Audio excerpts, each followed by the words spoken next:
Let's do it live on a First Friday Miracle edition of Cleveland Browns Daily. Also a Mailbag edition of Cleveland Browns Daily. I am merely Bo. He is the great Z. Oftentimes, when I see you, we have very many similar likes. And as I was walking in today, you are wearing a shirt that initially I thought it was Jimmy Hart. Is what I thought it was. I'm unfamiliar with what is on your shirt. Well, that's why I wore it, so that you could get familiar, and you're going to thank me a lot later. I mean, I just want you to look at the things that are happening on my screen. This is them just grooving. This is a Tallow disco. This is the soundtrack of the summer, dude. You're going to want to load up your playlist with these guys. They're unbelievable. Got the SIGs, Looks like they're having the some time of their life. Campari. Oh, yeah, and they just roll everywhere. Undersized shorts and like. Oh, my goodness. The guy's unbelievable. Look at him He here. looks timeless. Look at this one. Look at this one. Here, let me zip this up for you. Are these guys actually? Yes. Yeah, this that's is nice. Robert Caligliari. Look at him. Oh, this is good. It's very good. You're very excited. I'm going to need to see tells them more to of these move. guys. Just wait. When the guy sings "Move" and then he's got a car horn. Is this "Move"? Yeah, it is. Here it comes. So you got a guy in a Lacoste. It's these two. It's just a duo. And an acid it's wash Wine jean. Enterprises. Yeah, they're just a duo. Yeah. Looks like they're really happening. I mean, look at this. I do like them. There they are if you're on the YouTube stream. I like the look of them.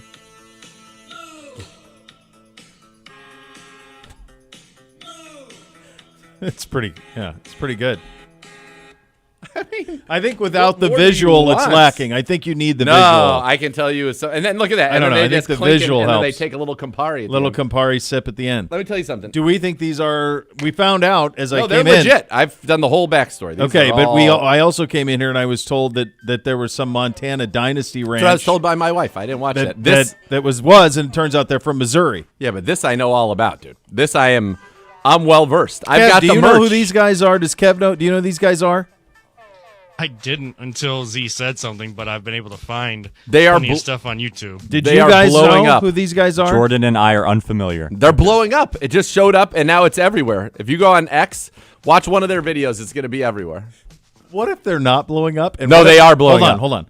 What if they're not, and it just happened to come across your For You, and that's and you're in a world where you're just being fed it? No. But is it real? It is real. And in fact, there's somebody who's written like the history of the guys. They've actually been around for like Who's written the 20 history? years. I've read all this, dude. I'm telling you. They've been around for like 20 years. You have a newborn. You're reading the history of This Mind is what you do. You sit around Mind Enterprises. Enterprises. With a little respect. I feel like this guy is right up your. I love the guy. The guy with the mustache is everything I'd want to be. Like Uncle Baby Billy. I love that guy. Yeah. Speaking of, I saw a guy driving on 480 in a custom orange and pink chopper who looked like Uncle Baby Billy, and I put my phone up to snap a pic for you, and he turned and he looked at me, and I was just like, too bad. I'm not going to do it. But I'm going to find that guy again. Does anybody know what I'm talking about? If anybody listening is seeing, he was on 480, so he's in the Cleveland area. He's driving around? He's got to be local. He didn't have a helmet on, so it's not like he was on a long track. Exchange, yeah. And he was unbelievable. But these guys are unbelievable. So, like, you know, it reminds me a little bit of Spotify. This reminds me of like Zissou. Oh yeah, they'd be great with Zissou. I think Zissou would thrive with these guys. So right now, this tune would thrive. The Hoff's into him. Hoff is currently efforting because of you, or did he find him on his own? Because of me, and then he got into it, and then he loves it. You might be like their one-man pump machine. No. And you're getting all the folks to because nobody By the way, here. This shirt $30. It's the best $30 I've ever spent in my life. It's on a short list. Baby Doll's wearing it. Beautiful. Beatbox is wearing it. But they found it because of you, right? Yes. Okay. So we just but have I'm a good sample. at that. I'm good. You at are. That. I'm not but suggesting it came this to me. Won't hit, but I don't know that there should be a surprise as I've never heard of him. As no one here I hadn't has heard of him. Yeah. I hadn't heard of him from as of 2 weeks ago, and now they're my favorite. Who was the? You know, it reminds me a little. There's 100 songs on Spotify. They're on Spotify. So yeah, I mean it's like a disco-y thing. It's a Tallow disco. Tallow thing. Dude, and this is the punch. Just practice this. Yeah, I can do that. Do you remember when hey Cedric when that guy guy happened? Guy. This is way bigger. No, way. A little bit of that. Way like, more where people staying power. were excited. Well, no, I'm not saying staying power. I'm just saying like he had a moment where he was being mentioned on on prominent things, and we had a little Like fun us. with case at Yeah. each. And yeah, I just was curious if this. I love the look of this guy. He's got the cigarette on the very end. Yeah, he's got the cigarette. Look Little at gold also, Casio. He's a Shador fan, right? Yeah, He's got the wrist up. yeah, sure he does. I mean, The hair is incredible. The stash he's is great. incredible, and their love of Campari is incredible. Everything about it is just, it's really great. And I don't mind a Campari. It's everywhere, dude. I'm telling you right now. If you just go into your search, put I'm not saying Tallow it- disco. Well, but that's gonna come very up. specific. It's going to come up. I don't They're know that they're everywhere yet. I think they're trending in that way based on No, they're trending. the evidence that we have. Everybody's calling it the soundtrack of the summer, dude. The soundtrack of the summer. Are they? Yes. There's a million people talking about these I guys. have not heard that. None of us have heard such a thing. That's but okay. it's- You're welcome. It's happening. This is We're what very it takes thankful. I'm sometimes. thankful. It's what it takes sometimes. I'm very thankful. People helping people, and that's what I'm doing right now. Yeah, so I'll do a little deep dive on these guys. I'm excited about it. They have some great songs. Move, which you just heard, the clap song. Monogamy. They have a song called Monogamy, which is a great message for It those is. in relationships. Yeah. They've got I'm telling you, they've got a lot of. I drive everywhere with it now. Like it is my soundtrack of the summer. This Elon is not, won then. He won. No, they win. Because I'm winning. You're winning, they're winning, and Elon won because this came from your For You page. Yes. Yeah. This is probably the best thing that's ever come from my For You page. Well, the rest of it is a bit of a tough sell. Tough sell. Yeah. Bit of a tough It's a sell. The cesspool. rest of the For You page is. But these people are. Well, that's this is- exciting. So I'll get them Yeah. playing this weekend. Yeah. when So I we're play out it for and the about. kids. They're not into it. They're like my kids yesterday. True story. Surprised that they're not. Hop in the car. Yeah, I would be surprised. I mean, I don't know. You can't have a bad time listening to this music and picturing this guy doing his thing. Working The- scrap. the This second- guy, no offense, take him or leave him. But it's the guy, Roberto on the is right. where it's all- That's the guy where it's all about. Roberto. And I think the key to it is you have to watch it. I think Once my you early watch it- impression is I need to see him doing it to fully appreciate To it. get into it, but Yeah. then once you have that image, then when you're just listening in your car, it's great. I couldn't recommend it more to anybody. I can tell you it's sweeping Chicago right now. There is a movement. I told you this. I didn't ever get this thought out because you were like, did he hear about it from you? I mean, come on. Look at this guy. Well, if you're on the YouTube stream now, you're seeing. Look these at gentlemen. that man operate. Look at that operation right there. I That feel is like- peak male I performance. feel like he could thrive with George Mazanin. Oh, I think God, that he feels and- like they would live yeah. the best life. Well, guess what? Peacocking around town. Guess who is currently working? And I know this to be true because I heard it from the source. Yeah. Currently working on having them play Turkey Camp 26. Well, it would only be the Hoff. Would be the one person. That would be the who one. would have- They are Do being. you think they're Italian? Yes, yes, dude. Okay. I don't understand. Well, first of all, You've asked that I- 5 I think times. it's You think very I'm- fair to not. I haven't asked if they're not Italian 5 times. I think it's fair to ask if they're not Italian. No, they are Italian. Even if I did ask 5 times, it's more than fair. They are because Italian. Guess No, what? it's not. Little Z. Not everything on the internet's real. No, just this so is you're re- aware. Mine Enterprise Just so is you're aware real. that it's not. That's why, by the way, when I if had they are real and they are skepticism- Italian, I think it's going to be a tough Yeah. sell to get them to rural Wisconsin for turkey camp. I think that's going to be a very tough sell. No, I think they're going to be quite pleased about it right now. They've got a booking agent. They're touring right now in Europe. I mean, it's unbelievable. Here's you want the story? I'll give you the story.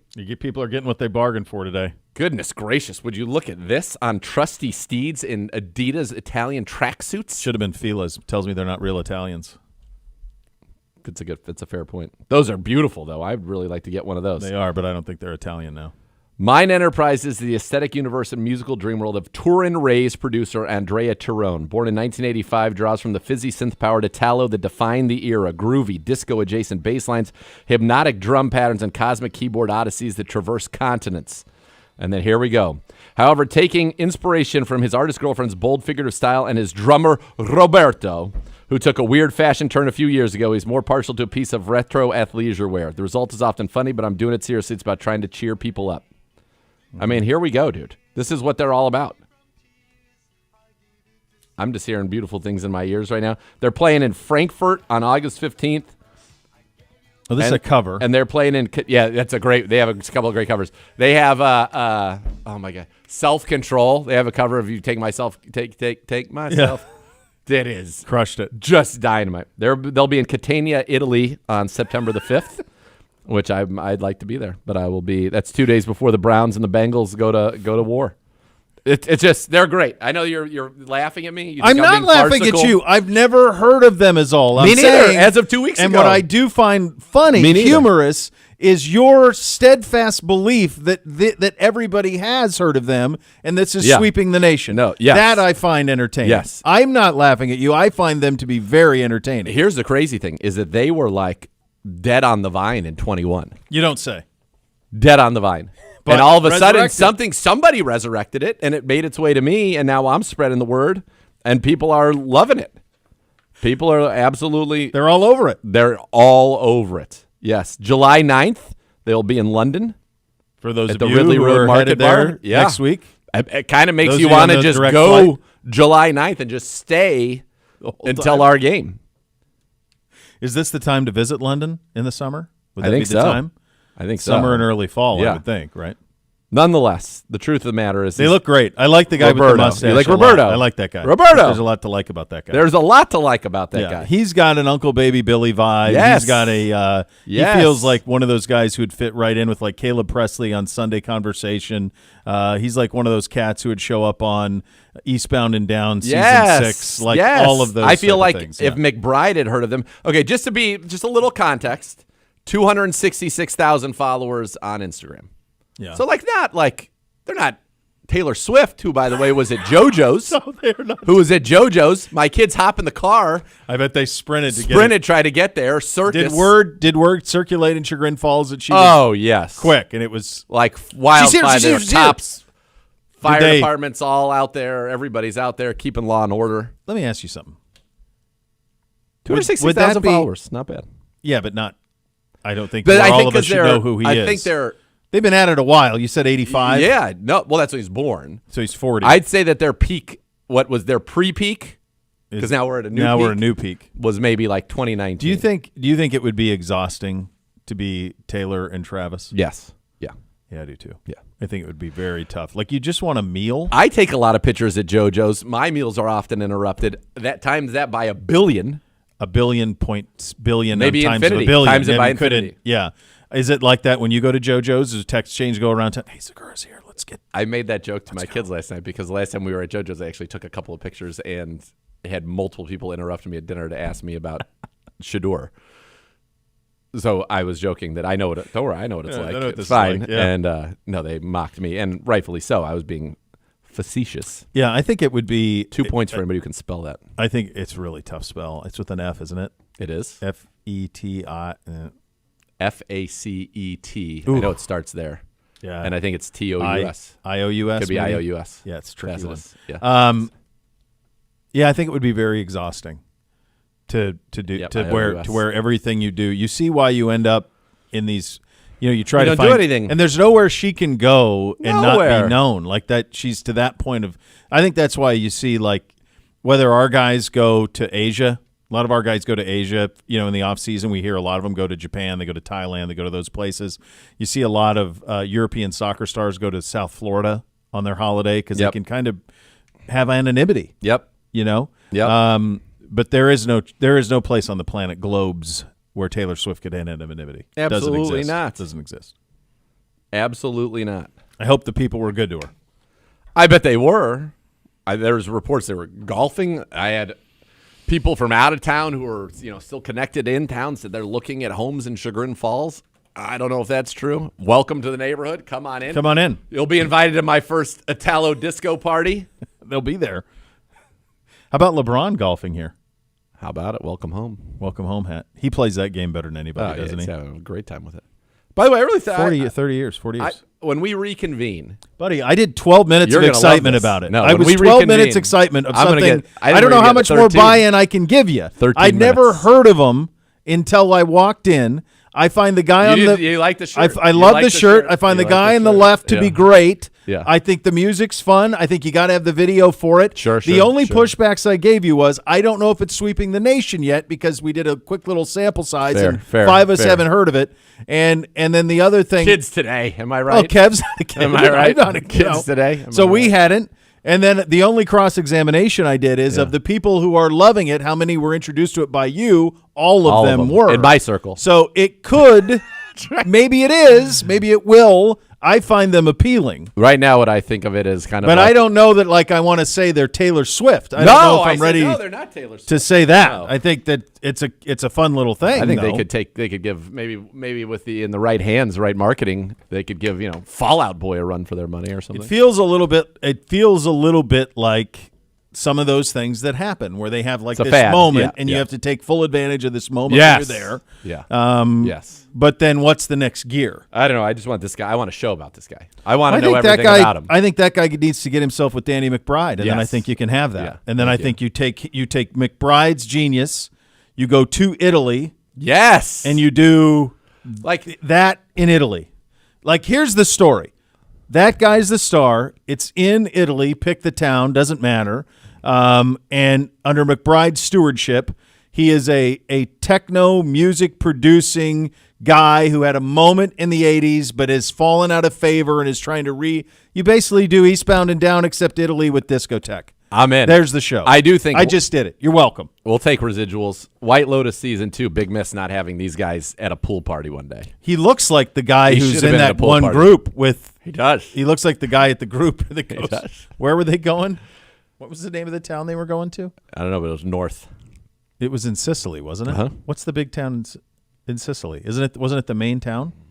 Why am I blanking on this? Because that wasn't. You must go to That wasn't a Palermo. Palermo. Oh, you must go to Palermo. Bellissima, Yes. Palermo. It's beautiful. Then they would go. He looks like the one guy, does he not? He does. He's got that vibe. He does have that vibe. Definitely has that vibe. Well, this is the most fun I've had in quite Been a some great. time. Next level's next. Yeah. Get your questions into the fellas at Browns_daily and on the YouTube stream, and we will answer those coming up at 2:30. I can't really transition from that to Darren Waller being traded. I don't. Well, he's a musician, so there's a natural tie-in. Is he? Yeah. I didn't know that.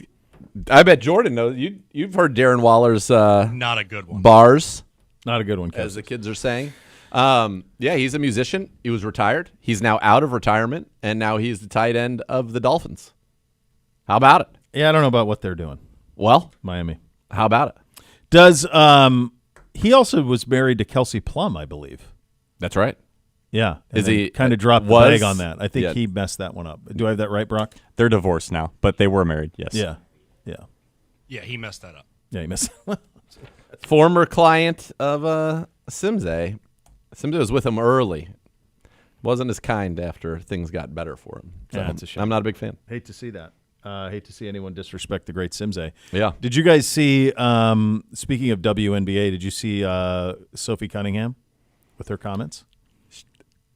No, you're coming from Indianapolis. Did you read them? Did you read them, though, or did you listen No, to I it? just saw the one clip. Yeah. So I think what she was going first of all, she called it Cincinnati, not Cleveland. Ugh, so hurtful. there's that part of it. That's I think hurtful. to me what she was going for is why necessarily do we have to be in NBA cities? Yeah. Like, let us stand on our own. Because she mentioned Nashville. She's from Missouri, I think. So I think that's probably why she mentioned Kansas City. I'm pretty sure she's from Missouri. Yeah. So that's probably what Maybe that should is. get us out of the Midwest. Yeah, and maybe that's what it's all about. Did you see also, speaking of WNBA, Red Panda? Sad. Dude, that's one of the most stunning things. I've seen Red Panda multiple times. I don't. She's flawless, but age I've is seen her undefeated. drop a plate before. I've never seen an error. Not a Yeah, mistake. she But certainly dropped one not in- this. It dented the court. Yeah. Her fall. Yeah, how long can you do it? I mean, she's been at it for a while, probably 20 years at least, right? How old do you think she is? I'm going to say she's in her 50s. Okay, I was going to say 50s, 60s, yeah. Got to be. I mean, she's been at it 20 years. As long as I've been going to big-time sporting events on the hardwood, she's there. Man. Whether here or at Ohio State, I mean, she's been everywhere. Yeah. I feel like she's been at it for a long time. Man. But, yeah, you hate to see that. You hate to see the Panda. More than 50, they won't give you an age on her. More than 50 years old. She's been doing it since the 90s. Okay, well then she's probably more like 60s. That's when you know you're old. When you see at more than 50, I mean, the picture, she could be, yeah, I think so. Man, tough. It's just a tough string of injuries and whatnot. I'm going to give you two other you-know-your-olds that I just saw in the last week. You remember Brandon Jacobs? Did you see this? First of all, his son looks like the guy that squashed Pedro Pascal's head The Mountain. in Game of Thrones, the Mountain. Yes, his son is Brand Jacobs was 6'4". 260. Yeah, monster. He looks Monster. like little Zogs next to me. By the way, He July can swallow 2nd, it. Zago's heavenly birthday. Love you, Zago. Yeah, very, very nice. Most interesting band in the world. You The great certainly- Zago. But some reason certainly could lay claim to that would not allow you to swing a single solitary club at Olympic. fact. And also walked off the course When I was as gonna you were finally about ready to him. beat him in golf. That's right. It's an amazing play. Too dark. It's too dark. Can't see. Can't see. Can't see anything. Can't finish. What hole were you on? Like 16. In the middle of the desert. How was the somewhere ride in home? Arizona. Were you like, what are we doing? Were you at year 16? How old were you? I mean, I didn't start playing until the summer between my 7th and 8th grade year, so I was in high school. Were you old enough to where you could Oh, push yeah. back Oh, on it? Like, yeah. what are we doing here? Oh yeah, but it's Zago. There's no pushback. You can push back all you want. It's not. It's immovable. He's a rhinoceros. It's Yeah. going nowhere. And then at Olympic, We're talking about a man who had like a book that he would chart his drive times everywhere and like would get excited about how fast he could get there. No air condition was not allowed. P brakes not allowed. Like no stops. This is like he was a force of nature. It's an incredible yoke. Was his at Olympic? How did that go? Were you like, can I hit one? Can I hit? And it was no. Yeah, and he's not even the member. The member was Jack Bieber. Jack Bieber was like, yeah, of course you can play. And he's like, no. It's unreal. One of the great logos in professional golf too. In all of Olympic's golf, very is the good. Olympic logo is very good. They got a PGA there in a couple years. I feel like So- it's an open place. Again, I'll say it. I've said it till I'm blue in the face. I want to see major golf contested at Wolf Creek. Until there is a major championship at Wolf Creek, I will not rest in my quest to make it happen. I don't think it's going to happen, brother. I mean, they're locked Me in neither. until the 50s. I know, it's ridiculous. On 2050s with boring these courses. same courses we've seen 1,000 times. Yeah. Quail Hollow? Yeah, that was brutal. And they moved them. A lot of them that used to be U.S. Opens are now being PGAs. Like they're I just know. flipping. And like at least like Baltusrol and all that stuff. the U.S. Senior Open. Winged foot. I actually watched a little bit. Was at Broadmoor. Oh, yeah, in Colorado Springs. There were some cool holes. Yeah. That's where Justin Leonard was on my flight. Yeah. I sat right next to him to Minneapolis a week ago on Monday after he played here, and then he must have been headed there. Yeah. Serious Playing dude. that one. Yeah, quite. Yeah. Yeah, quite. Yeah. Strange follow through. Always was like around his shoulder. Never. It was a very flat swing. There was a moment where you thought maybe he was going to – didn't he get all the – he didn't get to – he had the big Ryder Cup moment, and then he won the Open Championship. I bet at one point he was maybe number one in the Did he ever get to world. one, like maybe when Tiger was going through a swing change? I know David Duvall had a little moment as a number one. And then he had an epic crash. Yeah. Justin Leonard, one of only 5 players to win the U.S. Amateur, the NCAA Individual Championship, and a major golf tournament. That's Wow. pretty good. Yeah. Pretty solid. Let's see. He won. I don't know if he ever won them. Was number one in the world, but he won, as you mentioned correctly, 1997. Won 12 times on the PGA Tour. Was a good Ryder Cup player as well. Yeah, I don't think he was ever number one in the world though. Do you think okay, so let's so this He ranked is in the top 10 for 24 weeks in 98, 99. That was the best. Top okay. 10. This is what he was wearing. Okay. Okay. He was wearing a Masters quarter zip, a Masters Peter Millar quarter zip. And he was wearing, not the member one, though, like the one that we can all get, like the Yep. fan one. So he's wearing a Masters Peter Millar quarter zip, and he's wearing a winged foot hat. Okay, like a golf hat from Winged Foot. If that's what you're choosing to wear, and by the way, he was really cool to the kids, like really cool dude. But like, And you recognize him right away. of course. You're like, that's and I Justin said, yeah, Leonard. that's just like when I was at lunch with Stevie, Tiger's caddy at spring break. And I'm like, that's Stevie Williams. The kid's like, what? I'm like, he was Tiger's caddy for 12 years. And Yeah. they're like, oh, yeah, I guess it is. So anyway, but if you're wearing that, you're choosing to have people have dialogue with you, right? Or do we assume that that's the only clothes he has? Because it's not inconspicuous. I think he probably just only wears golf clothes, it sounds like, based on what you have just said. And I always think if you're wearing a hat, you're at least trying to be somewhat like to me- Incognito? Yeah, if you're wearing a hat if you're on a plane. golfer and you're always wearing the hat, would True. it be? I think if you're wearing like a hat, To me, if somebody's wearing a hat with sunglasses or a hat with ear pods in, they don't want to be talked to. Agreed. And it's bothered. ear pod, sunglasses, forget it. He's of the celebrity level, though, that I think he's still pumped when somebody That's kind of what I recognizes thought. him. He was pretty excited about the boys, and he was. Yeah, I think so. Yeah, and I thought based on what he's wearing, you're kind of inviting. You're saying I'm a golfer. Yeah, you're saying I play golf. Yeah. And then, oh, by the way, I've won a major. The thing that's sad is the guy that you really would have liked to have been sitting next to on the plane, but I know from watching his celebration video that he immediately got on a private plane to go to Colorado. It was Miguel Angel. I mean, that guy would be. So he might actually be the most interesting. So man in the world. many years ago, Ken Stewart's in Akron, the one in Akron. Yeah, like on. Downtown, like in the mainish area or whatever. Yeah. They used to have a thing where if you made a reservation and you were coming from like far and wide, they would send, you had to give this kid like $100. Yep. And then they would send a Suburban that could seat 6 or 8 pretty comfortably. Yep. To your residence. Wow. They would pick you up. They would take you to Ken Stewart's, and then they would drive you home. Wow.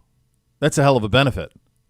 So we used to do this a lot. Yeah. And back in the day before it became like a Champions Tour event, it was like a World Golf Classic. Oh yeah, FedEx. It was in the FedEx Cup and all of that. Yeah. World Golf Class or World. Why are we blanking on? I don't know, but it was a world, whatever one of those ones were. It was a big, non-major, but a big event on tour. Massive it was at Firestone. Event. Tiger played every year. He usually had one. Stop it! The shades. His future's so bright. It's so bright.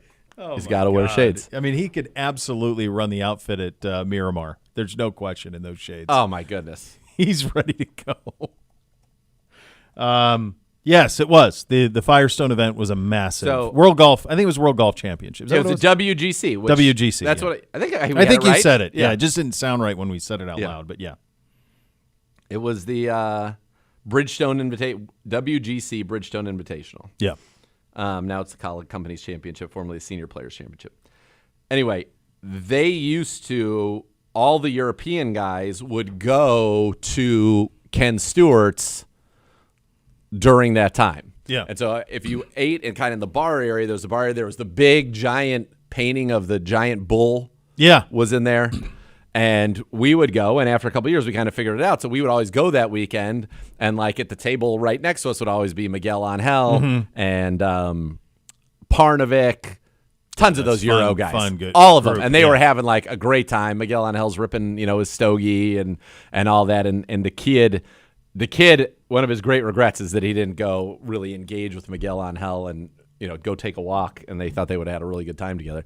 But he came over to our table and was like, I think they would. I think they would. I think the kid would thrive. I think he would thrive. No doubt in my mind. The kid and the mechanic. That would be a great pairing. So in a commercial, I'll tell you one of the great stories from one of those evenings. But so yeah, we had to like chat it up with them every year, and they got to like kind of not say know us, but they like recognize us. So So I've always been a huge Miguel Angel fan because of, and he was like the coolest guy then.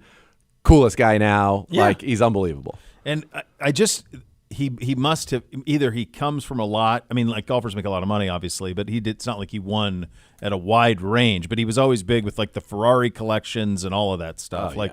He definitely splashed it around a lot. He'd splash the pot a little bit. So he won 21 times. He's got 45 career professional wins, 21 times on the European Tour, 7 times on the Asian Tour, 17 times on the Champions Tour. Never won on the PGA? No, and never won a major. Never won a major. He's won multiple senior majors. Yeah. Multiple. Yeah. Yeah, I don't know if his early life, born 21 times, early years, born in Malaga in southern Spain, was basically just kind of like a stud, finished in top side 100 on the top 100 in the European Tour Order of Merit every season since 1989. I think he did maybe just really good with his money. Pretty good.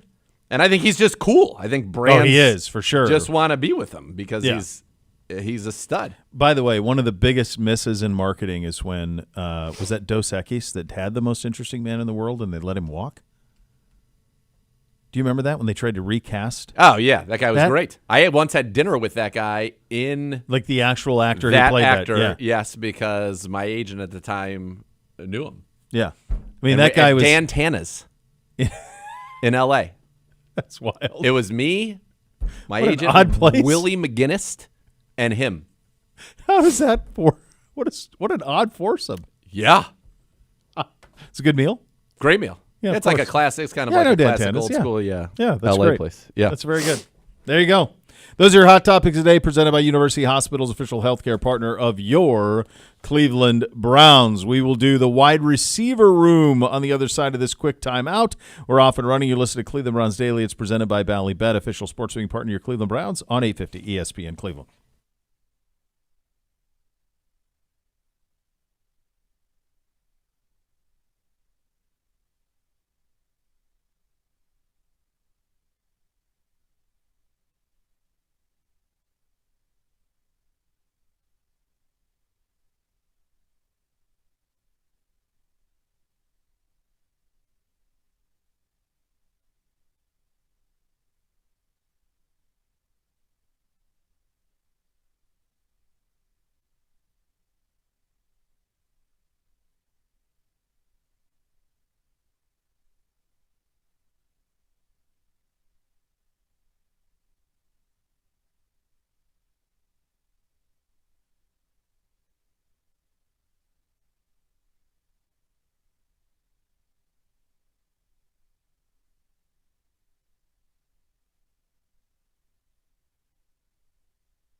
Welcome back into Cleveland Browns Daily, presented by Ballybet, official sports betting partner of your Cleveland Browns. We can continue our off-season positional previews in the wide receiver room, and in order to do that, we first must head to the podium. It's presented by Vivid Seats.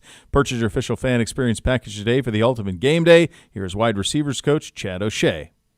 When you have a quarterback You're down. like that, as a wide receivers as a group, what's your biggest responsibility in terms of making it as easy as possible? How do you make it as easy as possible for those 4 quarters. Right. So the one thing that Coach Stefanski's done a great job from an organization standpoint is the amount of reps that we've been able to maximize by the 2 spots. So, I mean, this is the most reps that I can remember getting in spring practice, and it's because we've organized practice to have 2 spots and just to really get a lot of reps. So not only does that have a lot of quarterbacks that are competing for the job, but it helps the receivers to go out there and we can have 2 fields going at once and maximize reps. It's been great. Chad, Deontay Johnson, does he have a lot of catching up to do or not? Yeah, I mean, Deontay, I would say this, anybody new to our system, which Deontay is, has a long way to go, whether it's a rookie or a free agent acquisition or somebody that we signed in the offseason. So I think with all of our new players, there's always a long way to go. Certainly he's trying to get out here and get caught up to speed, learning our offense, learning how we do things, and learning his teammates. So training camp, he'll be here, and we look forward to working with him. And the more he can be out there, the more he has an opportunity to play. After what he went through last year, Chad, you as a coach, how do you deal with that? Yeah, I mean, I don't even have focus in on the past. I really don't. All I focus in on is when he's here working hard with him to bring out the best in him as a player and a person. So I don't even reference the past. We don't even talk about it, nor do I even think it's part of our daily process. Chad, what about Jamari Thrash? Watching him out there, it seems like Yeah. he's catching a lot that's thrown his way. Have you seen him improve? Yes, Jamari's had a great offseason, and it started with what he did prior to coming back for us in our formal practices. He worked extremely hard on some of the things in the areas that we asked him to work in, and I think that set him up for a lot of success this spring. I've been very pleased with not only his work ethic, but most importantly, his performance on the field has been outstanding. And I think that's all because he's embraced the things that he needs to improve on moving forward. And I know that he's a player that we've just been pleased with his production on the field. What did you ask him to improve on? Yeah, I mean, Jamari, obviously, when you go into year 2 as a player, things should start slowing down for you. When you're a rookie, things are happening very fast. You're trying to learn a system, you're trying to learn your teammates, and you're trying to play in the NFL for the first time. So when you go that second lap around the track, as we tell them, there should be some things that should be so much better from an assignment standpoint, from just an overall awareness of what's going on. And, he's done a great job there. And then we ask our receivers to do 3 things: get open, catch the ball, and compete in the run game. And Jamari really has shown the ability to catch the ball this spring. Has been the most the one thing that really jumps out at us as a coaching staff is his ability to really catch the ball in a contested area. And he's available. I think availability, we talk daily to our players about being available, how important that is. It's really the most important part of the process is that you're out on the grass. And Jamari's been out there, and it's been great. What's on the field today? Are you confident going into camp being available? Yeah, I mean, look, those guys have made a lot of progress in the spring. They've missed some days, but they were out here today as really participants in everything we do. We had the reps according to kind of giving reps to everybody. We spread them around, but those 2 guys were on the field today working with us. They worked through every period they were available. So my expectation is they'll be up and going in training camp for us. Chad, do you think, not Jamari specifically, but do you think in general rookies come into the NFL and maybe they're not aware of what a big step it is from college to the pro? Yeah, it's nothing that there's not a manual for it. There's nothing you can tell them that prepares them. They have to go through it themselves and physically. And I would say there's definitely a transition. And fortunately for Jamari, he took all the coaching and everything that was provided to him from a resource standpoint here in our building last year to really set him up for success going into the second year. You mentioned anyone who comes into the team has a long way to go if they're new. How much progress can they make over this 6-week break and getting caught up? Yeah, I think progress is really based on what they want to do as far as their motivation and how much they want to get done. Certainly there's just so many hours that we have allotted with the players that we can spend with them. Obviously, we try to maximize those opportunities, but at the end of the day, it's what they do when they're away from here to really put them in position to catch up and to be in position to compete and make our team and help us win. So much of it has to do with the traits of the players and their motivation levels. That's why guys that I think of that are on our current roster, like a Jamari Thrash, has done so much away from the building to really maximize his opportunities with us on the field. To that point, Deontay said yesterday that you guys were the only team that reached out to him. How have you seen that, if at all, translate into motivation, urgency, anything like that? Yeah, I mean, when we acquire players, like I tell the guys that are drafted or undrafted, regardless of where we acquire you or when in part of the year you're coming to our building, it's an opportunity. It's no different. Nobody, first-round picks, no different than Deontay being signed in the offseason. And again, it's what that person does with the way they work that will ultimately really determine how successful they are. What are Deontay's strengths as a receiver, Jeff? Yeah, I mean, Deontay has strengths as a receiver. Obviously, we've all seen that on film. I'm not going to comment on his strengths. I will say what I'm most excited about is the strengths of this group as a whole, the receiver-wise. I'm excited about our rookie class, about how hard they work and what they've done, and I'm excited about a lot of players that have worked hard to be here and really make a difference for our team.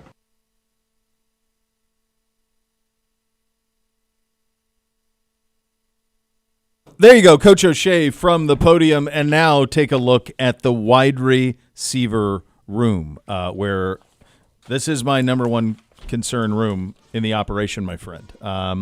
But let's take a look at it, the names that are in it, and those who will need to step up in a big, big way. Well, the reality is we talked about we're going to play a lot more 12 personnel.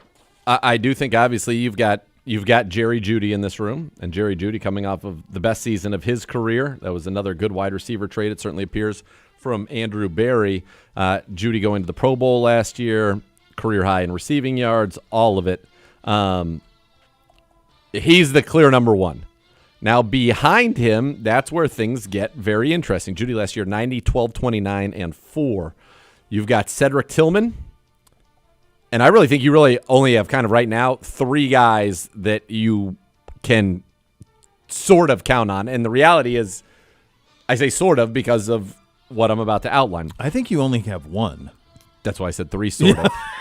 So I think you have 1. You have Tillman, who last year was in an unbelievable stretch. Goes 8 for 81, 7 for 99 and 2 touchdowns, 6 for 75 and a touchdown, and then 3 for 47. Gets hurt against Pittsburgh, and then misses the last 6 games with a concussion. Mm-hmm. Which He's was fine alarming. now. Even in the That moment, is alarming. we were like, gosh, what's going on? Is he ever going to play? That is very alarming. But for that kind of 4-game stretch, he looked like he could be a legitimate number 2 receiver for you. So he's one option. He's got the size, 6'3", 215. He can run, all of that. You saw certainly signs that he could do that. Then you've got Deontay Johnson, who is a Pro Bowler. He's a guy who's got a 1,000-yard season. He's a guy who played very well with Kenny Pickett a couple of years ago in Pittsburgh. And then last year, everything was derailed. By the time he leaves Carolina after 7 games, he's their leading receiver last year. Mm-hmm. Ends up in Baltimore. Now there's a story he didn't want to go in when it was cold the one game. Goes to Houston. None of it works. So he's trying to rejuvenate his career. But this is a guy who had at least 680 yards in each of his first 5 seasons. And the last 4 seasons, there when he was in Pittsburgh, basically in 5 years, he averaged 800, almost 900 yards a game. So he was a very productive player. Yeah. You need him right now. Those, to me, are your top 3. Behind that, it's nothing. I think it's a lot of question marks. I really do. I think unfortunately, it is a lot of question marks for the Cleveland Browns in that room because you don't have anybody else who is a proven NFL receiver at all. It's not just question marks, buddy. It's also I don't know that there's high ceiling question marks. So the one guy who's kind of the one, is it Carter? Is he, or who do you think? No, Carter's a return guy. In his career in 7 years, he's got 1,331 yards. He had the one big year with the Chargers where he had 538 yards. That was the biggest. Other than that, he's never been over 300 yards in any other season. And in the last 2 years in Las Vegas and Chicago, he's combined for 111 yards receiving. And he had 2 years where he had 3 touchdowns, every other year 0. So no, he's here to return. The one guy that maybe could become something, or that the Browns certainly are hoping can become something, is Jamari Thrash. So Jamari Thrash was Steve Smith's favorite receiver in the draft last year. Rookie season, from a numbers standpoint, nothing. 7 targets, 3 catches, 22 yards. He's been getting a lot of run. He's a guy that they like. Mike Woods, we've seen some signs of. David Bell, it just has never materialized the way that the Browns wanted. And at this point now, he's coming off of injury. It just has never been there, right? No. In fact, his catches, yards, all of it have gone down every year. From his rookie year, he had 24 for 214, then 14 for 167 last year. 1 game, 3 catches, 27 yards. That's it. this room, when you go back and say, man, I hope we find the quarterback, that's because you have a lot of needs going into next year's draft. I mean, I think you have a massive need at probably 3 positions. And now Ronnie Hickman may change one of those, but Caleb Downs to me feels like if he's there, you want him on your football team. Yep. But left tackle and receiver alone, massive needs. Yeah. Massive needs. And you could have another need at cornerback. Yeah. You could have a need at quarterback. We hope that you do not. You could have a need at the edge opposite Myles Garrett. I mean, and AB said this at the combine, the transition phase. I think Mr. Haslam said it as well. That kind of in a transition roster wise, this is what we're talking about. So you need all of those picks that you hit on, but you just couldn't address everything in one draft. No. So yeah, I mean, you look at this. When you look at this room, to me, I look at it and I go, okay, Jerry Jeudy is the most known commodity you got. Yep. And he was really good last year, but that season was his best. So you need him to stack that. And then it's questions beyond that. There's a lot of questions everywhere else. That's why when we were talking, I do think there's going to be a lot of 2 receiver sets. And that's also why I do think on some level that Harold Fannin is going to be one of those guys that plays that big slot. Like, I think we're keeping 5 receivers this year. I really do. Now you have a bunch of guys, Mike Woods, Caden Davis, Gage Lavardian, Luke Floria, Jalen Gill, Keyshawn Johnson, throw me the ball, Cade McDonald. You have a lot of guys that, undrafted free agent types that are trying to make a name for themselves. Now, we did draft Michael Woods. He hasn't been able to stay healthy, showed some flashes a little bit last year, got good size, but it just hasn't happened yet. And that's not to say that it can't happen, but it hasn't happened yet on the level that you need. That's why I think we end up keeping 5 receivers. I think it's going to be Tillman, Jeudy, Johnson, Thrash, and Carter, and then Harold Fannin is really going to be kind of like a tight end / wide receiver for you. You're almost viewing Fannin and the third of the 3 backs, whether that's Jerome Ford or wherever it looks. They're just weapons. They're just weapons that you hope you can get in space and make plays is what they are, because you weren't able to plug all the holes in one draft. No, and I do really think, though, that if we're running the offense that we want to run, we actually have enough here to run that. But an injury to Jerry Jeudy right now, and if Deontay Johnson is back to being, the Deontay Johnson, then I do think you have an opportunity to kind of, if Jeudy misses some time, you could be somewhat okay out there. But it's real thin. And there are, in my opinion, there are plenty of free agent wide receivers out there that could still be very helpful. I just keep coming. I just think they're going to add somebody by the time you get in there. I just think you need another NFL guy who can plug and play a little. I mean, there's nobody at the high end left, but there's some good players left. Look, I know it didn't work out for him in Buffalo, but I'd bring him back tomorrow. I'd bring back Amari Cooper right now. He liked catching passes from Joe Flacco. Yes, and I think he knows this offense very, very well. I would do that in a second. You've got him. You're talking about if you had Amari Cooper on this roster right now, you'd feel infinitely better. You'd have Amari and Jeudy. Yeah, and you'd go, okay, Tillman, we got those Deontay. Two. Now that room feels deep almost. Yeah, absolutely. I also wouldn't mind Gabe Davis, big and can run. We liked him when he left Buffalo the first time. Yeah. Didn't really work out for him in Jacksonville. Yeah. One of the things that would help all of this is if Cedric Tillman clicks, and he went one-on-one with Andrew Siciliano. We will play that for you coming up next. You'll listen to Cleveland Browns Daily, presented by Ballybet, official sports betting partner, your Cleveland Browns.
Attention Browns fans, Barking Backers official dog fan club of the Cleveland Browns is back for the 2025 season.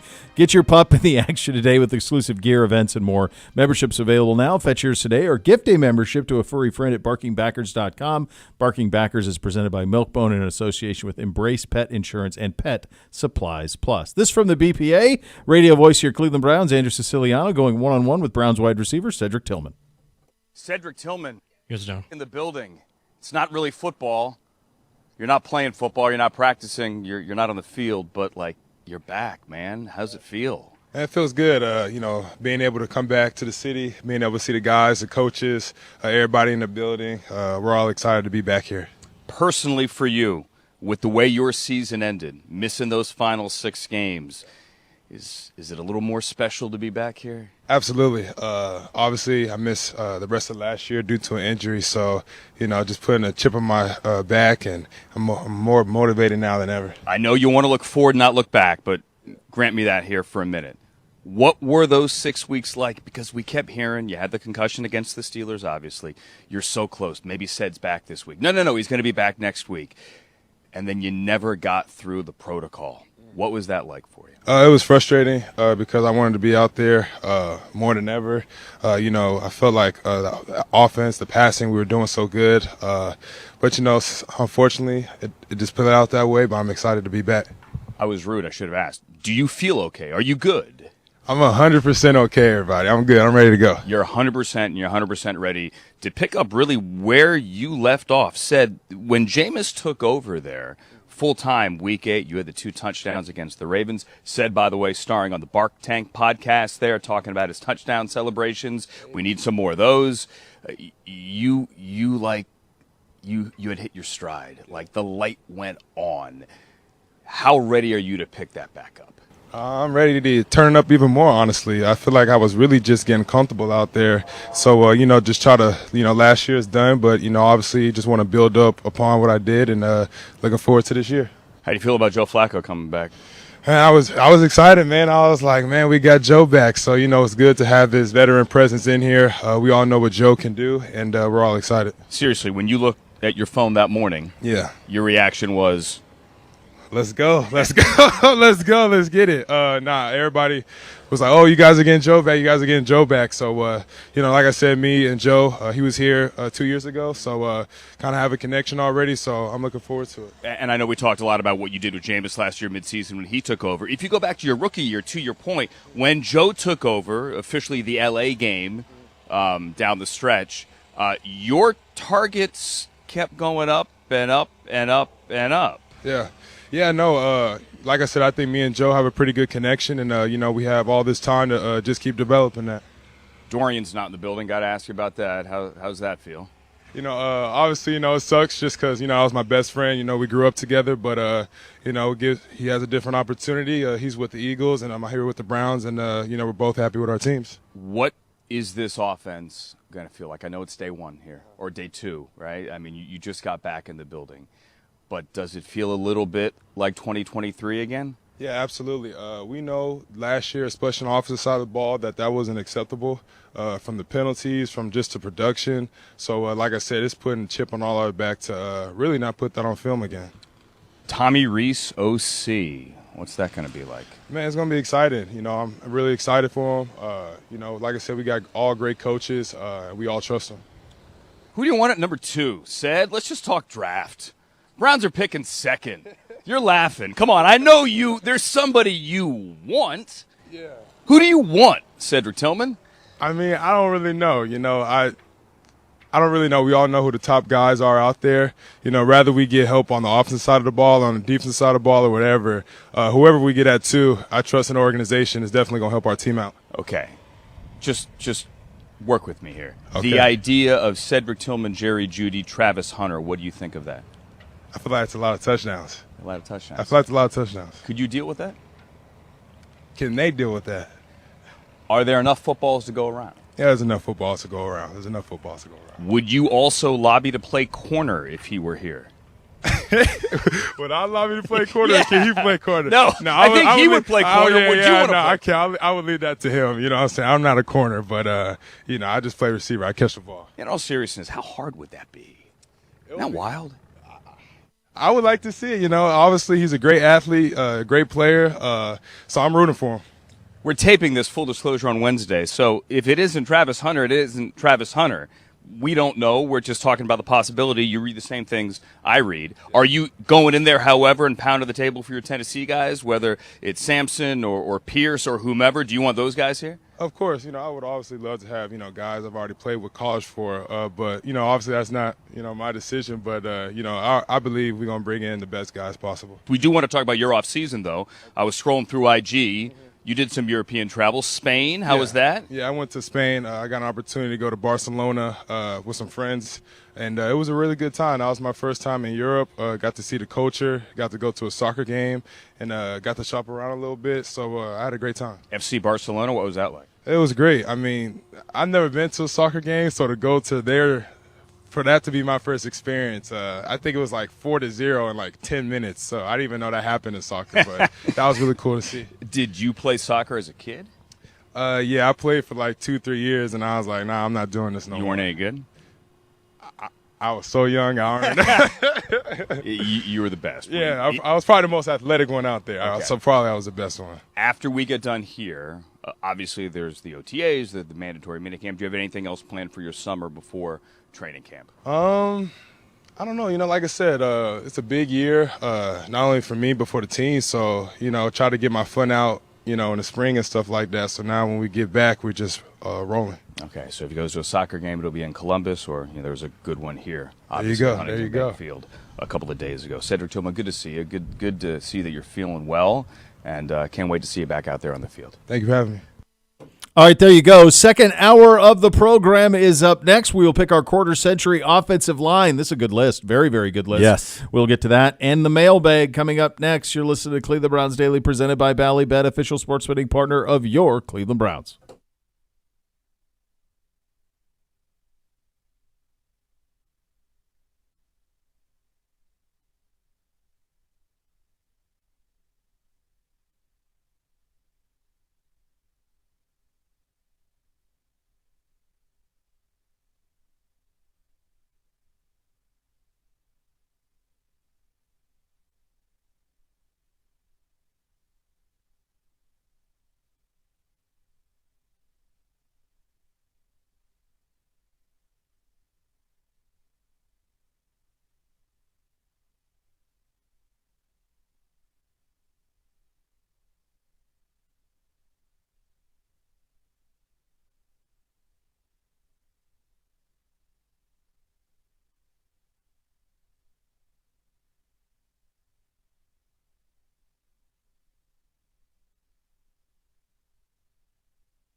The countdown is on. Browns football will be here before you know it. Lock in your spot now. Brown season ticket member and score the lowest prices. No deposit needed.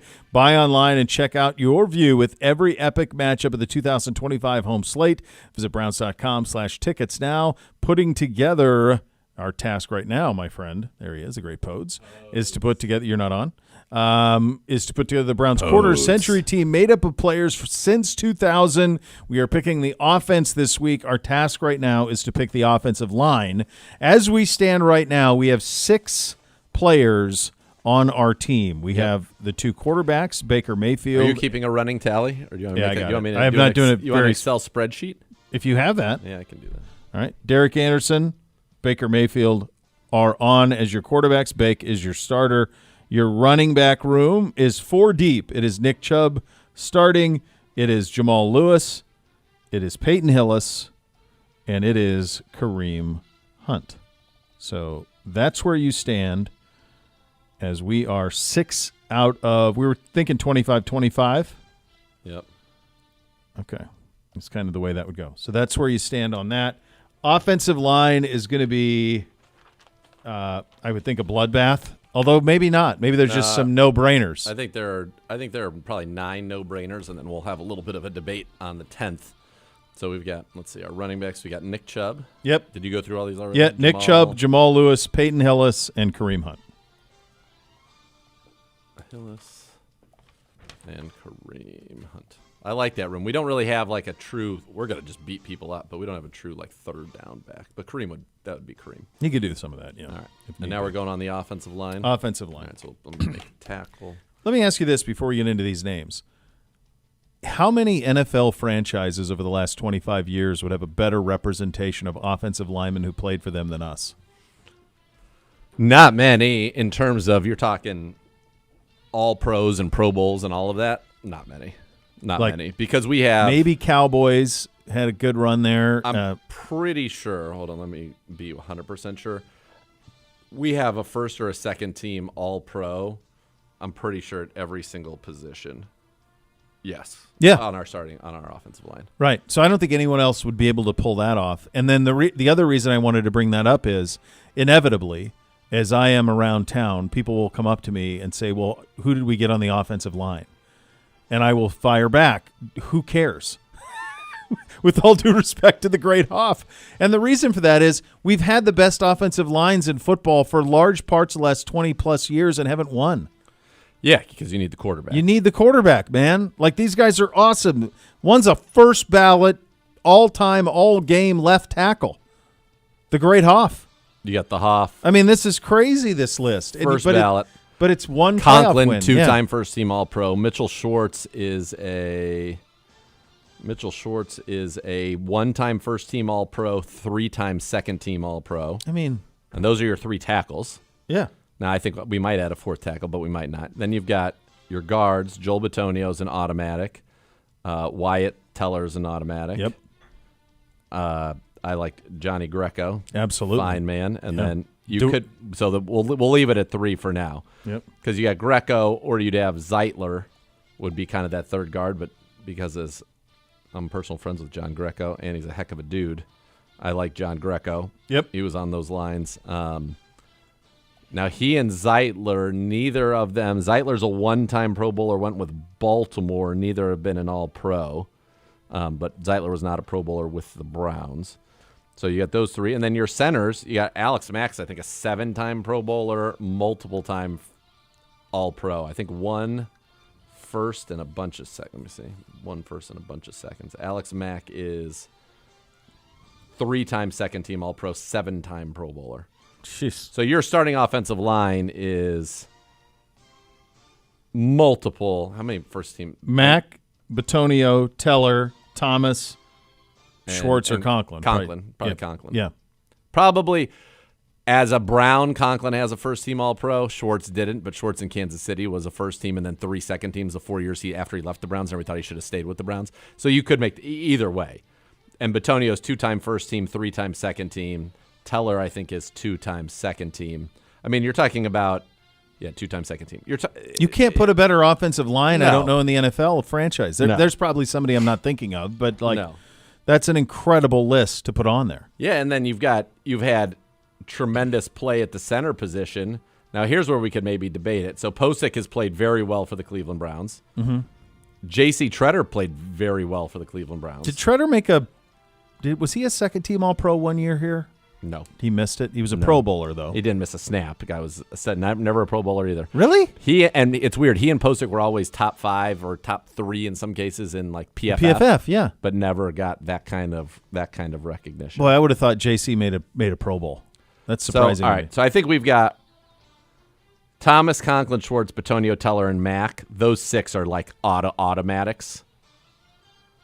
And then I think you got Greco, you have Zeitler, you have Posick, and you have Treader. I'd maybe go Treader, do we think? Yeah, Treader. Yeah. Posick's been very good too. Treader.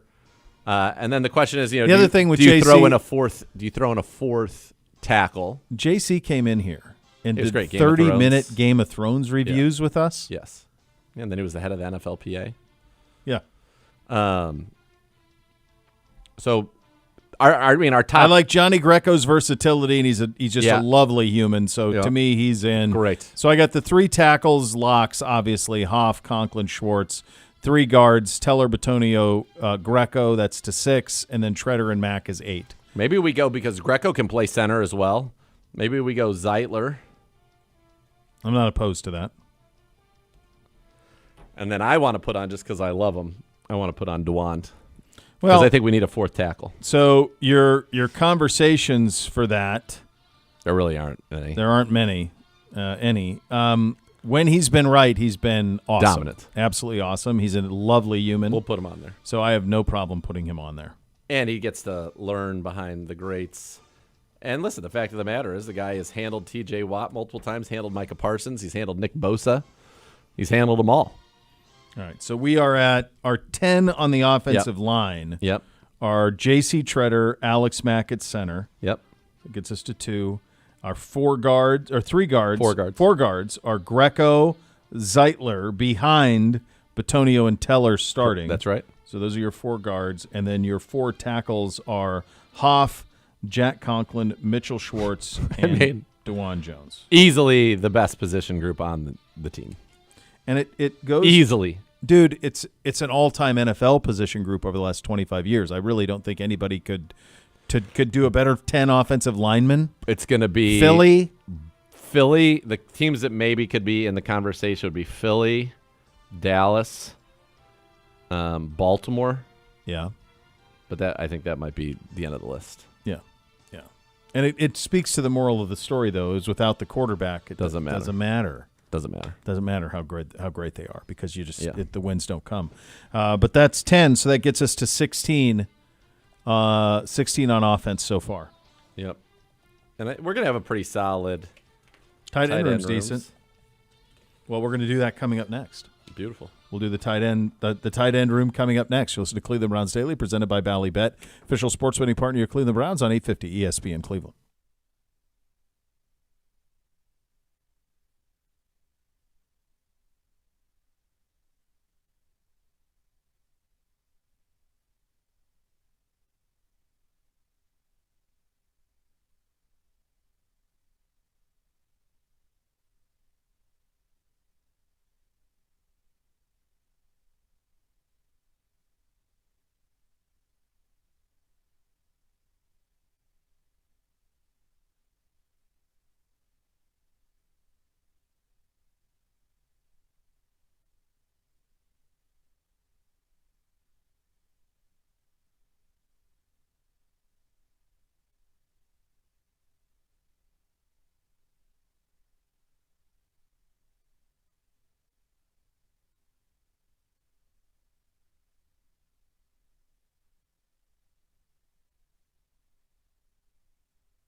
Add more fun to your fandom with the Ballybet Sportsbook app. Download today. Get 50 back in bonus bets. You place that first wager of 10 or more. Ballybet, official sports betting partner of your Cleveland Browns. Time now to put together the Browns quarter-century team made up of players since 2000. We are continuing on the offense, and we are in the tight end room. Tight end room is where we are at, my friend. How many we thinking here? So just to keep you updated, we are at 16. 3 tight ends, 6 receivers. Okay. And I think this one is a very easy. Could be a short segment. There are 3 that jump off the page. Obviously, David Njoku will be on the list. He's got a Pro Bowl season under his belt. Big play Gare. Big play Gare's got to be on there. Got to be on the list. And Big Play Gare was not only a wonderful human, but just tremendous. He had one of the most productive seasons by a tight end in Cleveland Browns history. Gary Barnidge caught a ball with his bum, was a Pro Bowler. I mean, you want to talk about an unbelievable thing. Here's Gary Barnidge in 2008, came into the league as a 5th-round pick of the Carolina Panthers. Rookie season, 1 target, no catches. Second season, 12 catches, 242 yards. Third season, 9 targets, 0 catches. Fourth season, did not play, broken ankle. Fifth season, 6 catches, 78 yards, and a touchdown. So his first career touchdown, 2012. Next season, so this is now his 6th season in the league. First with the Browns, 13 catches for 127 yards and 2 scores.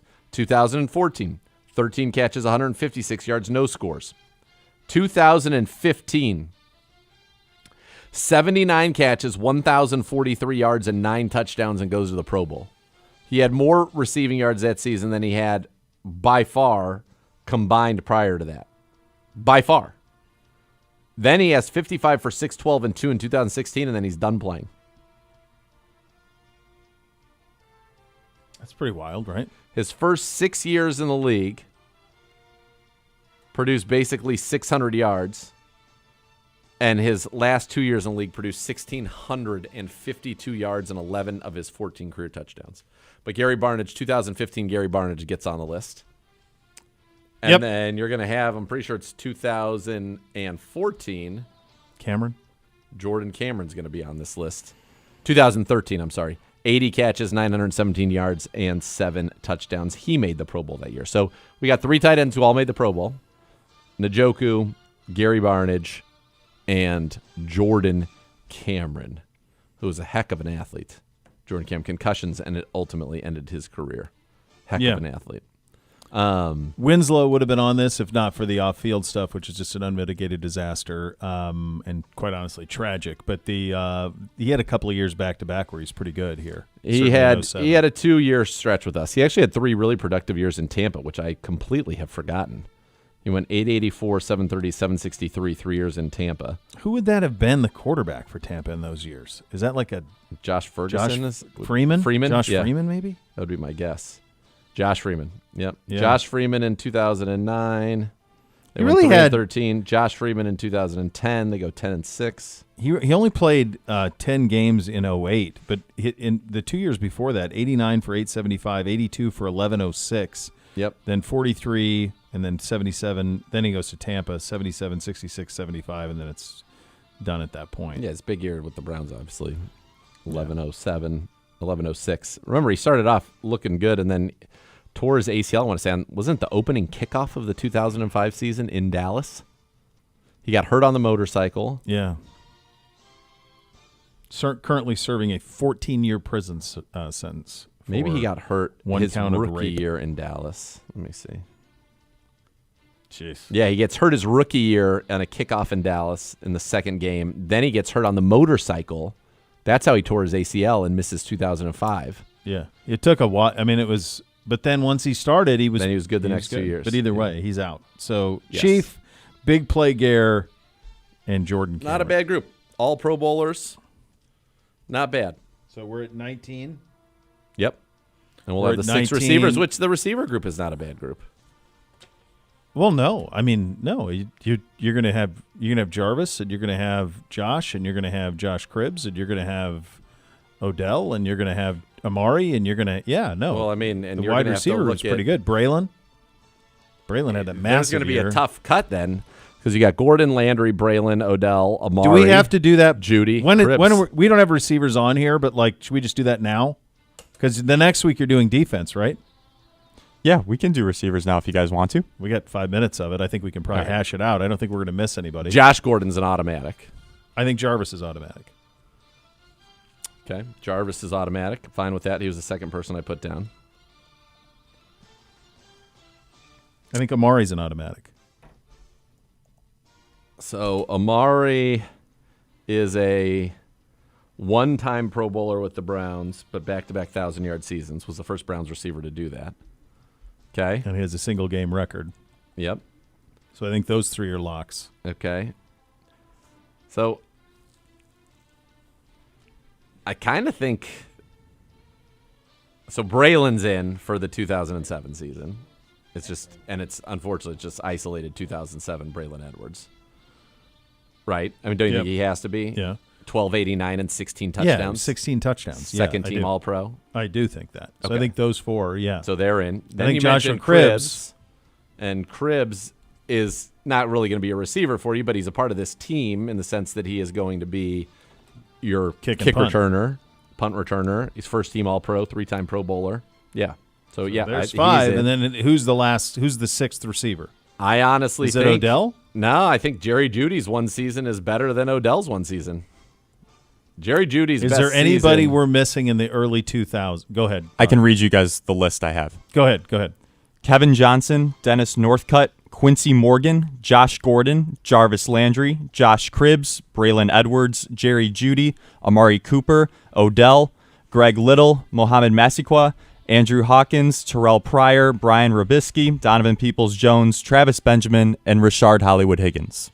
All right, No, so I Kevin think it's- Johnson's best season is 84 for 1,097 and 9. He is the guy who had the most catches since the return, all of that. He had 315 catches since the return, 3,836 yards in 73 games. Judy's best year, and that's how we're really kind of scraping the butt, but Judy's 90, 12, 29, and 4, and is a Pro Bowler. Yeah, Johnson so was not. So that usurps that. I would think so. And then Odell's best year with the Browns is really, unfortunately, was his first season with the Browns, and it was 74, 1,035, and 4. No, so I think Judy it's Judy. has the best I think it's season Jerry. there. I think it's Jerry. Yeah. Kevin Johnson's season was very good. We'll give him an honorable mention. Well, we could, if you want to go 7 here, then No. you sure we want it on defense? 25? Yeah.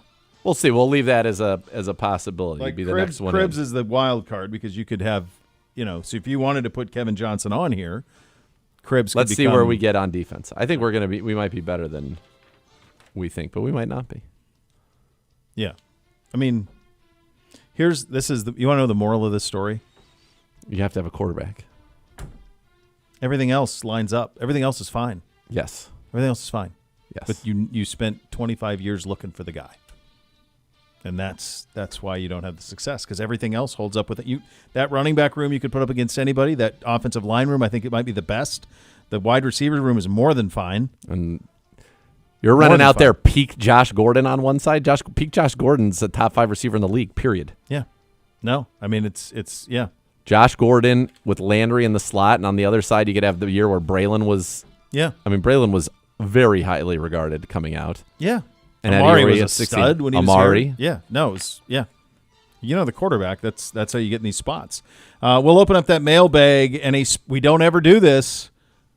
Never do this. But a call-in mailbag question from a very special guest. Oh, is it happening? It's happening. Let's go. It's happening. Good. You listen to Cleveland Browns Daily, presented by Ballybet, official sports betting partner of your Cleveland Browns.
Final segment. We are off the rest of the week for Zagura's birthday, so you have that to look forward to, which is nice. So this will be our last live show here of the week. 47. I was trying to think off the top of my head. I used to, when I was a younger man, I used to like to wear like a jersey of of we the still I used to do age. that with the boys.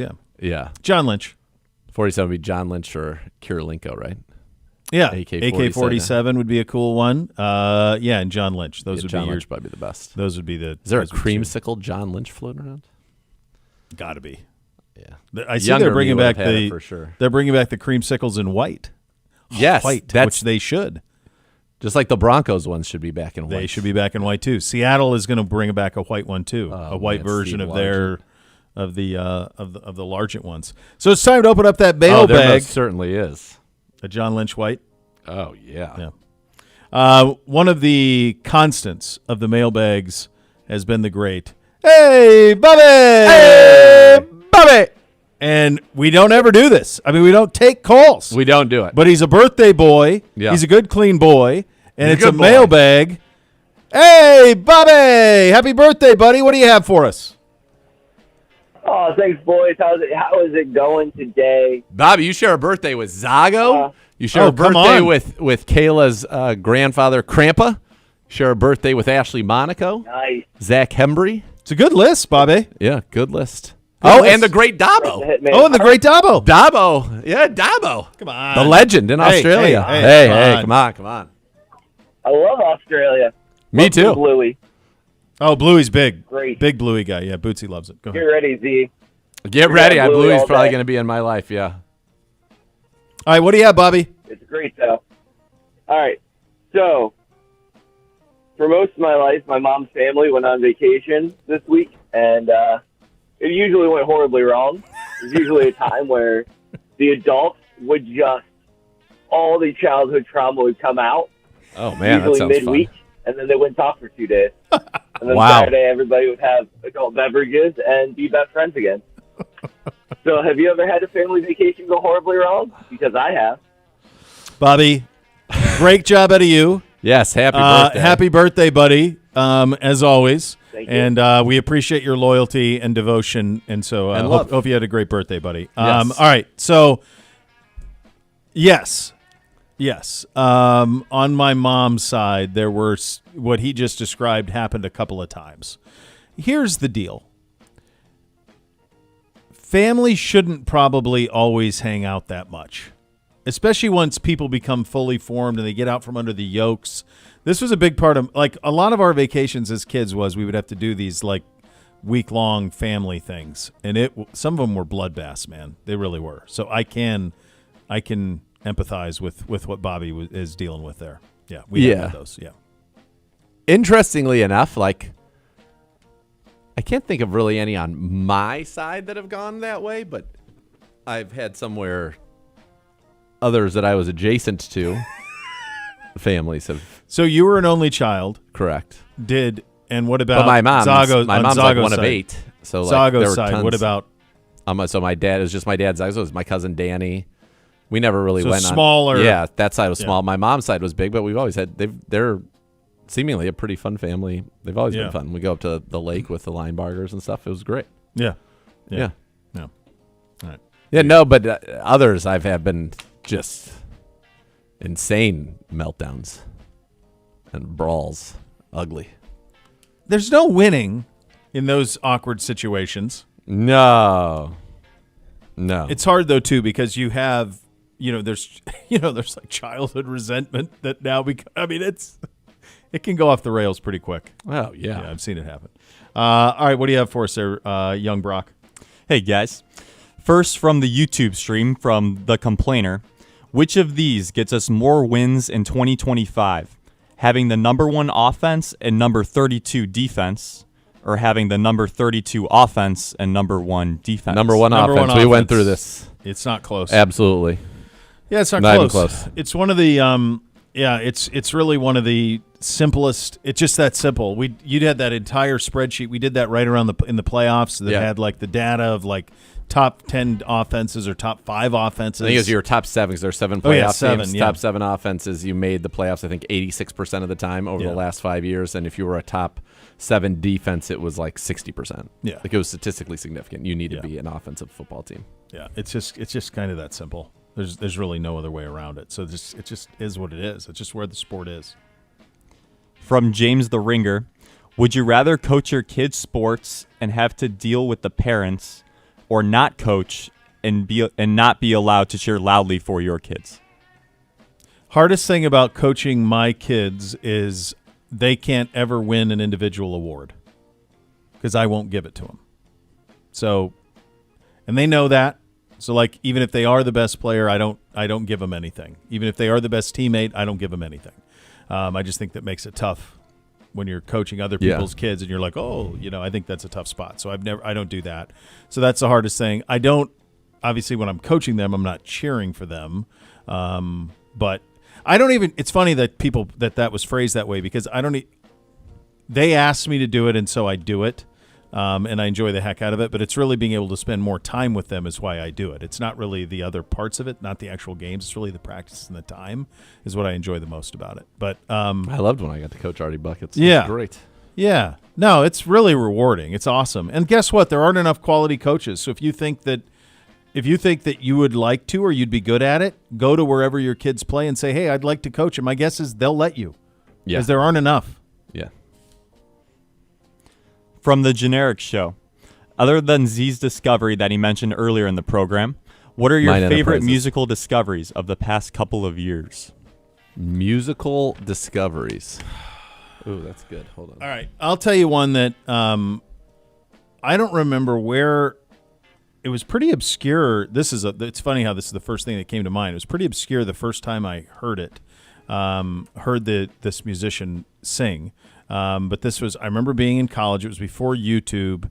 I want to say it was on a movie, and I picked out the audio, the voice, and I just went, God, who is that?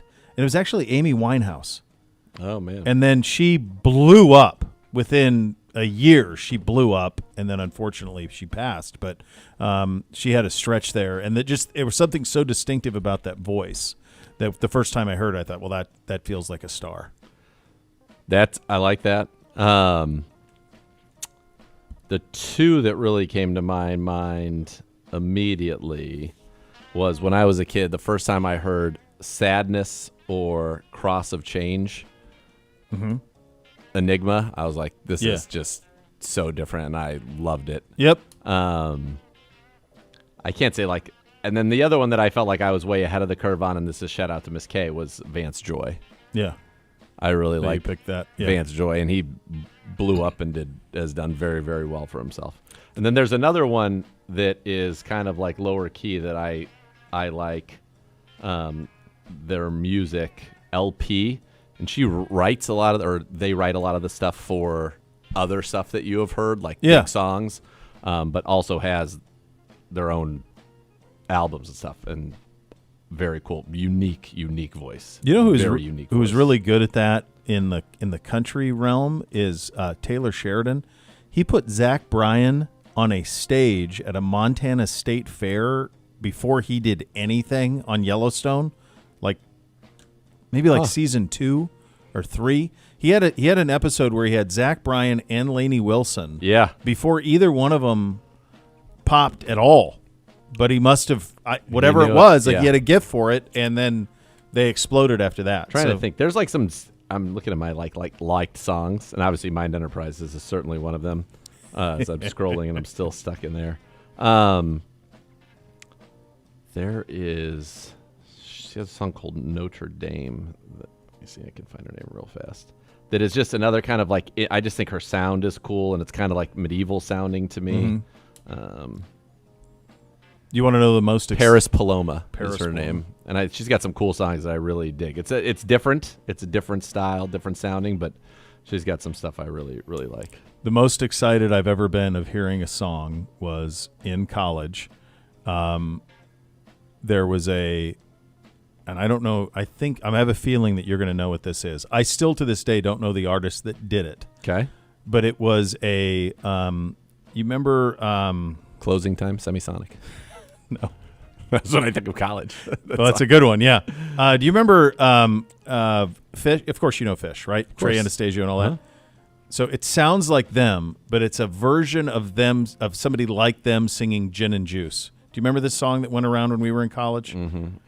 So much drama in the LBC. Yeah, they like and I remember sing it. Yeah, and I remember the first time I heard it being like, this is amazing. And that song went nuts, like on every mix CD that you could get. I don't know who covered it, but that one went nuts. It's either the Gourds or Hayseed Dixie.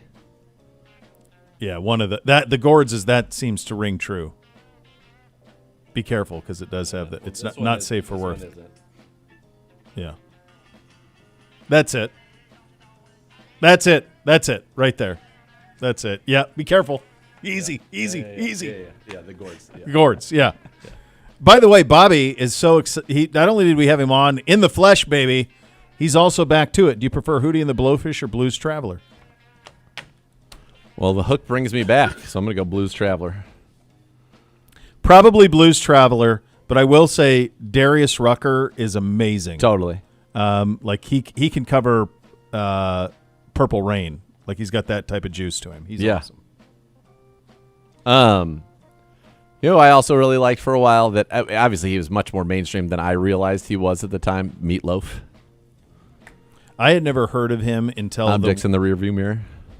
Yeah, I hadn't heard of him until the song I Will Do Anything for Love. I would do that one where he's like the Beast guy or whatever. That's the first time that was on a loop. Yeah. Oh yeah, that was a big popular song. That was on a loop. Yeah. But that I didn't know of him from like the 70s. Yeah. It's fun when you find somebody though whose music kind of you like, and then like they end up being like Vance Joy's probably the one, and again I give Miss K the credit, but that's kind of the one that like he really, from when we first started listening to him to where he is now, is absolutely just blown up. I like a lot of stuff though. My musical taste is incredibly eclectic. Yeah. What else you got, buddy? From music to movies, Jason Bourne or James Bond? Bond, but classic Bond, good Bond. I think this might be hot take. I think Daniel Craig Bond is the best Bond. So I know that you get like the Sean Connery Bond. Roger Moore was my guy. Roger Moore was pretty great. It was ridiculous. But he was great. Like this guy in his 60s. But he just seemed like Bond. He did because he was our Bond. But Pierce Brosnan? Didn't Pierce Brosnan do it? He did. I think Craig's good. Yeah, he just my favorite. And this is I don't know if this is a weird comment or not. It's our last show of the week. Go ahead. The other guys had a like striking handsomeness to them that he lacks. I don't know if we would say that with Moore, but the rest of Roger Moore was a handsome guy. He looked like he looked like a British aristocracy. Is what he looked like. Yes. Yeah. I don't know that he was like Craig is not say he's not a handsome. He's a little bit more fine-looking man. He's a little more utilitarian in his take at it. Yes. Yeah. Yeah, like Roger Moore back then. He was British dashing. I give him British. He wasn't Pierce Brosnan. No. By the way, no. Brosnan. Have you watched Mobland yet? No, it's in the queue. Oh my God, dude. Yeah. To think of what he was like in Thomas Crown Affair to the gruffness that he has now. He's been looking for one of these. He did a Western that he tried to land, like a Western series a few years ago. He's tried to find these type of things. Timothy Dalton. Yeah, I think Craig's on that. Craig's my guy. Craig's your guy. I think he's my best guy. I think he's the best Bond. Oh man. Oh, Go ahead. Got him again. Last one from X, from Richie Fox. What three-color... Ned! Go ahead. What three-color palette would you want for the new WNBA Cleveland team? I would probably just copy... I would just copy the Cavs. I would just keep it in that realm. I would just go wine, gold, and black, probably. I would do black, white, and teal. There you go. Because I love it. I love teal, man. Or what about, as an homage, how about black, white, and Carolina blue? Or You do white, Carolina silver, blue, and Carolina orange. blue. Throw a little orange in there, so it's like the Cavs from that time. Yeah, you could do that. All right. For all, real quick one from Enough from the Clown. For all three of you, favorite local golf courses Country. that From you a private can play. standpoint. Yeah, Boulder from Anat. yeah. He wrote Boulder as well. Boulder's Boulder's elite. great. I want. I'm a Walden man, so I'm biased. I want Walden kind of like Mayfield has Mayfield, and then Sandridge. Yeah. I want Walden to somehow acquire Boulder and have that be like our championship course. That place is it is the best layout. It's a tough play because it's a tough golf course. It's an incredibly tough golf course from the tips. It's as tough as anything in this area. It could host a major championship, no problem. Not like maybe a pro one, but I mean like a big time championship, and be tough. It's so good, but because it's tough, it's a long round, brother. Yeah, I mean it is a long. And they stack them in, so you got to buckle round. Yes. So much more to come. You listen to Cleveland Browns Daily, presented by Ballybet, official sports betting partner, your Cleveland Browns.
Whoa.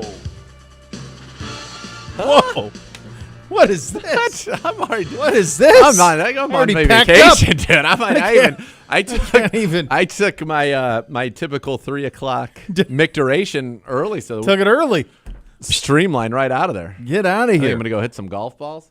Here is your Listen to the sounds of Mind nice, Enterprises.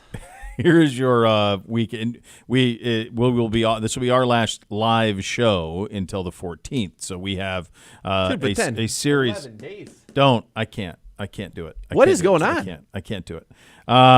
So here's what you have to look forward to. We will do a new players special show tomorrow. Friday, no show for Independence Day and Zagura's birthday, of course. Then on Monday will be a rookies-centric show, so we'll do that on Monday. On Tuesday will be our draft recap. Returning players a week from today, so we'll have some of those interviews, some of those conversations, some of our coaches' conversations from the offseason through mandatory minicamp and so forth. That will happen on Thursday, and then on the 11th, best moments from the off season on CBD. So you have that to look forward to, which is nice. You know what I don't see in here? Victory Fridays. Apparently we're moving on. This year, though, we need 10 of them again. That was the best thing ever a couple of years ago. 1 minute. Such a solid spot, man. Great spot. Great spot. All right. Hey, be safe out Be there. safe. Most importantly, be safe. When No you're fireworks in your hands. Yeah, when you're celebrating Z's birthday on Friday. Go to Phantom, though. All of those fireworks are for him. Thank you. So there you go. Thank you very much. Enjoy yourselves. Enjoy the holiday weekend. The Next Level is coming up next. We are back tomorrow with a special edition, and then back Monday with even more of the same. So you're listening to Cleveland Browns Daily, and we appreciate you. We're presented by Ballybet, official sports betting partner of your Cleveland Browns.